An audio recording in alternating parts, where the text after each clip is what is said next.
जरा सोचें, अगर आपके पास दुनिया का सारा सोना हो लेकिन आपके पास उसे बांटने वाला कोई अपना ना हो, तो क्या वो सोना वाकई आपको खुशी दे सकता है?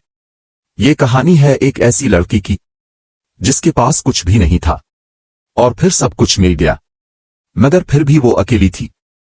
एक सुनसान गांव के कोने में एक टूटा हुआ कच्चा घर था। इस घर में रहती थी आयशा, एक ऐसी लड़की जिसका दुनिया में कोई नहीं था, ना मां, ना बाप, ना कोई बहन भाई। बचपन में ही उसके माँ बाप इस दुनिया से चले गए। अब वो अकेली थी, बिल्कुल अकेली। रात को जब सब घरों में रोशनी होती तो उसके घर में अंधेरा होता।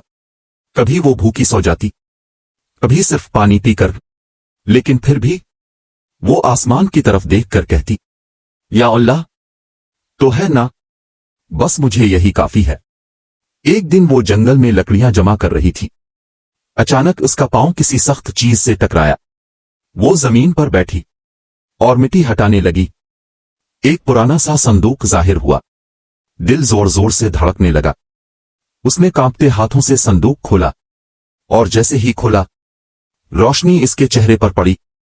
अंदर चमकता हुआ सोना ही सोना था। आयशा के आंसू निकल आए, लेकिन इस बार ये आंसू खुशी के नहीं थे।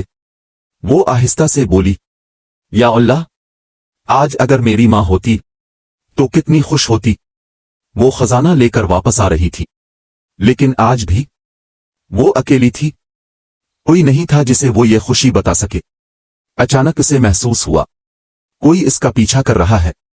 पीछे से आवाज आई, रुक जाओ। 3 आदमी सामने आ गए। उन्होंने कहा, ये खजाना हमें दे दो, वरना तुम्हें खत्म कर देंगे। आयशा के हाथ कांप रहे थे।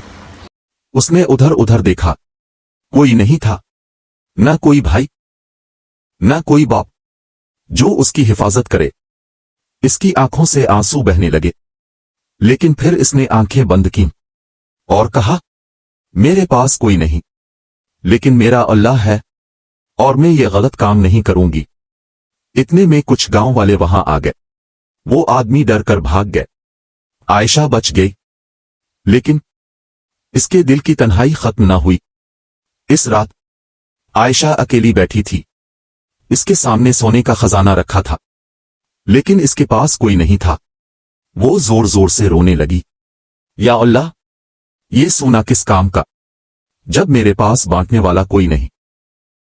अगली सुबह आयशा ने आंसू पोंछे और एक फैसला किया। वो